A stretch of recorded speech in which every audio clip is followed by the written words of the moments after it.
Qu'on dit beaucoup que Dilemme est trash, que Dilemme va plus loin que Secret Story. Qu'en est-il vraiment? Point commun et point de divergence avec Marie de Neuville. 2 semaines après son lancement, Dilemme fait grand bruit. Les dérapages de l'émission de W9 alarment certains téléspectateurs, la presse et surtout le CSA qui a mis la chaîne en demeure mercredi dernier. Nudité, grossièreté et conversation au ras des pâquerettes sont devenus des classiques de la télé-réalité.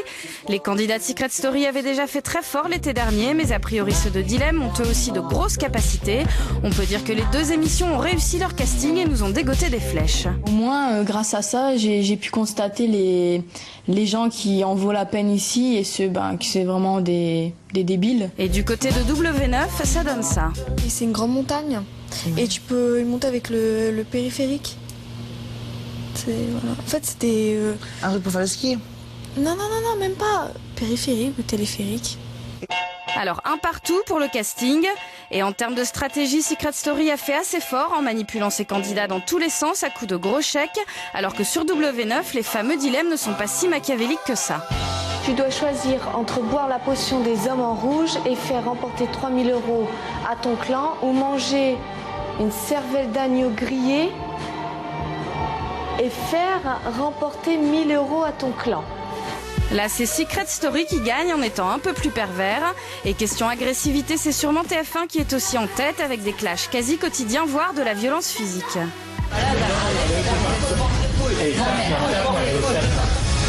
Alors que dans Dilemme, les candidats se disputent assez gentiment. Là, c'est pas possible, ma chérie. Mais il n'y a pas tous les valises, enfin. Tu veux que je les mette? Bah, tu les empiles les unes sur les autres. Encore une fois, c'est Secret Story qui gagne. Autre différence notable, quand la production invite les mères des candidats à venir soutenir leurs rejetons. Dans Secret Story, elles sont habillées. En revanche, dans Dilemme, beaucoup moins. Dilemme remonte donc d'1 point. Et dans la catégorie nudité, les jeux sont très serrés. Dilemme a sorti du très lourd.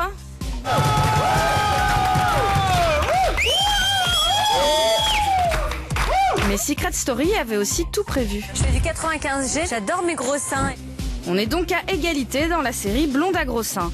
Et dans un genre encore plus chaud, Dilemme dépasse beaucoup de limites.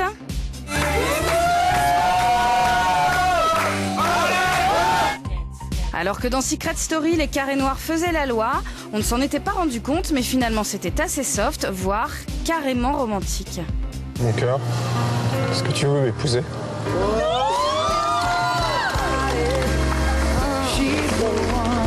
Dilemme prend donc 1 point en étant bien plus trash. On arrive donc à égalité dans la trashitude. Mais Dilemme fait sauter tous les scores avec une seule scène. Le 25 mai dernier, Ophélie est tenue en laisse par Caroline le temps d'une journée. Quand j'ai vu que c'était Caroline qui devait être ma maîtresse, j'étais quand même contente parce que si ça avait été un garçon, ça aurait pas été la même chose. Et forcément, une candidate qui fait la chienne contre de l'argent, ça dérange le CSA qui a mis W9 en demeure. C'est quoi ce délire ? On pensait avoir déjà touché le fond avec Secret Story l'été dernier, mais en 15 jours, Dilemme démontre qu'on peut faire encore bien pire. Pourtant, la production continue d'affirmer que son programme est familial. Voilà, et pour en parler avec nous, je vous propose d'accueillir un des anciens candidats de Secret Story. Il était dans la 2e saison, il s'appelle Cyril. Bonsoir Cyril. Cyril Paglino, qui était dans la 2e saison. Vous avez aujourd'hui un blog que vous tenez sur le site première.fr. Oui. D'ailleurs, c'est intéressant parce qu'aujourd'hui vous avez pris du recul, vous travaillez beaucoup pour la presse après avoir être passé dans Secret Story. Votre regard sur Dilemme, quel est-il aujourd'hui? En plus vous avez un pote qui est dedans, je crois. Absolument. Ouais. C'est qui votre pote? C'est Jérémy, le plus discret de tous, je crois. Voilà, c'est Jérémy qui est dedans, qui est un ami à vous. Ouais. Ça veut dire que vous l'avez poussé à aller faire Dilemme? Pas du tout. Il a été contacté via MySpace, donc via les réseaux sociaux, et il m'a demandé son avis, enfin mon avis. Je lui ai dit que ça pouvait être positif pour lui via ce qu'on fait, le milieu artistique dans lequel on est, donc la danse. Il a été pour ça en fait. Et là du coup on le voit très peu parce que je pense qu'il est très gêné d'être dans le milieu dans lequel il évolue, donc on le voit jamais à la télé. Alors aujourd'hui quand vous regardez Dilemme, parce que vous le regardez professionnellement et pour le plaisir, qu'est-ce que vous en pensez? Je pense que c'est plus la production qui veut aller plus loin. Chez LG, on va aller plus loin que chez Erdemol. LG, c'est la société avec laquelle Laure Joubert qui produit. Et donc du coup, on va aller plus loin. Je pense qu'on veut... Laure Joubert l'a clairement dit, elle veut aller plus loin. Et donc c'est ce qui fait, je pense, ce côté un peu trash. Les candidats sont aussi Je dis on parce que j'ai été candidat aussi. On est tous aussi jeunes, aussi futiles, aussi abstraits, j'ai envie de dire. C'est plus la production qui les guide via des missions, via des jeux qui sont commandés. Et là, on sent bien que chez Dilemme, c'est clairement ça qu'on veut, quoi. Quand on envoie une maman nue dans le... Ça, c'est sans doute une des choses qui m'a le plus choqué. Bah, moi, personnellement. Non, elle est en lieutenant, pardon. Oui, mais enfin, dans le deal, on lui dit est-ce que vous êtes prête à rentrer nue? Après, on s'aperçoit qu'elle est en sous-vêtements. Mais le deal, c'était est-ce que vous êtes prête à rentrer nue? Devant sa télé, on est tous un petit peu embêtés, je pense. Ouais. Et gênés. Est-ce que ça veut dire qu'ils ne se rendent pas bien compte de ce qu'ils font et c'est peut-être ce que vous avez vécu, vous, en sortant Non, c'est pas forcément ça. Je pense que déjà en France, on n'est pas forcément prêt à voir ce type d'image, vraiment. On n'a pas la même culture qu'aux États-Unis, qu'en Espagne, qu'en Italie, où clairement dans les lofts, c'est beaucoup plus trash. On a pu le voir déjà sur des images ici aussi.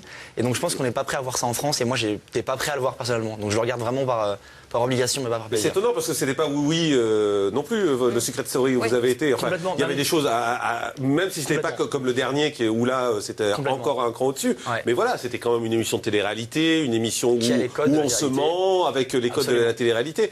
Et là, vous avez l'air choqué par Dilemme. Oui. Un petit peu, ouais. Mais c'est surprenant. Si on regarde bien l'émission que j'ai faite moi, il y avait donc toujours les codes de la télé-réalité, mais c'était un peu moins trash, il n'y a pas eu de disputes ou de bagarres, il y en a eu beaucoup moins que l'an dernier, sans pour autant jeter des fleurs à mon émission, qui était aussi péjorative que tout ce qui se passe actuellement. Hein. Mais non, je pense qu'on était un peu moins dans la dérive. Mais est-ce que vous étiez prêt à tout faire, vous aussi, dans cette émission? Moi, pas trop, parce que justement, j'ai refusé plein de choses qu'on m'a demandé de faire. Officiellement, devant des dilemmes contre 10 000 €, j'avais refusé de faire du mal à ma copine à l'époque, donc de la larguer en direct, j'avais refusé. Mais par exemple, si on vous avait proposé de tenir une candidate en laisse, comme ça s'est fait dans Dilemme pendant toute une journée. J'étais plus jeune qu'aujourd'hui, aujourd'hui je dirais non, il y a 2 ans, je ne sais pas. Je pense que j'aurais dit non. Ça veut dire que vous n'en voulez pas aux candidats, mais c'est plutôt pour vous la production qui va trop loin. Bon, ils sont super jeunes, c'est des provinciaux. Celle qui dit téléphérique. C'est un peu péjoratif, c'est des provinciaux. Pardon, je m'excuse. Vraiment compte de ce qu'il fait. La jeune fille qui dit téléphérique ou le téléphérique, on se rend compte qu'elle sait pas ce qu'elle dit, quoi. Oui, elle est juste bête là, ça n'a aucun rapport avec le fait d'être provinciale. C'est de la culture. Oui, non, elle a l'air très gentille, mais effectivement, je pense qu'elle n'est pas bien consciente de ce qu'elle dit et de ce qu'elle fait. Vous seriez rentré dans Dilemme, est-ce qu'à un moment donné, après avoir vécu ça, vous seriez sorti de votre propre chef ou pas du tout? Je pense que je suis comme mon ami Jérémy, on est très similaires ensemble, on a grandi ensemble, on a fait nos voyages ensemble, notre sport ensemble. Donc du coup, je pense que j'aurais fait comme lui, être très discret. Voilà, il est en retrait, tous les jeux où il faut se mettre nu ou en maillot de bain, il les fait pas. On le voit pas, il est invisible. Mais si vous aviez un conseil à lui donner aujourd'hui, si par hasard il vous écoute de façon ou d'une autre, vous lui dites quoi? De sortir de l'émission? Pas forcément de continuer, parce que là pour l'instant il fait son petit chemin et s'il va jusqu'au bout il gagnera de l'argent. Il y a 300 000 € à gagner tout de même, donc ça c'est énorme. Et continue d'être discret. Les gamins qui nous regardent, aujourd'hui, on sait qu'il y a le Secret Story, le prochain qui se prépare. Qu'est-ce que vous leur dites? Vous leur dites d'y aller ou pas? Absolument pas. J'ai jamais conseillé à quelqu'un de le faire. Je pense que si c'est utile pour lui, s'il a quelque chose à vendre. Ça veut dire quoi utile? En quoi ça peut être utile une émission comme ça? Alors moi c'était utile, voilà, personnellement. Pourquoi? Parce que j'étais donc danseur hip-hop, j'étais champion de France de ma discipline, un milieu et une discipline qui est très peu mise en avant à la télé. Et donc du coup c'était un moyen de le mettre en avant sur TF1 devant plein de spectateurs, devant 6 millions. C'est ce qui s'est passé. Et du coup j'ai eu plein de plans après pour des clips, pour on a dansé à l'Élysée avec Sarkozy, on a fait plein de choses. Donc mieux rémunéré, plus mise en avant. À côté de lui. Voilà, effectivement. Peut-être. Non, mais il a essayé de bouger en plus. Est-ce qu'il n'y a pas quand même le risque, on va dire les choses clairement, le risque de passer pour un petit con? Complètement. Quand on sort de cette émission, en se disant c'est un mec qui a rien dans la tête?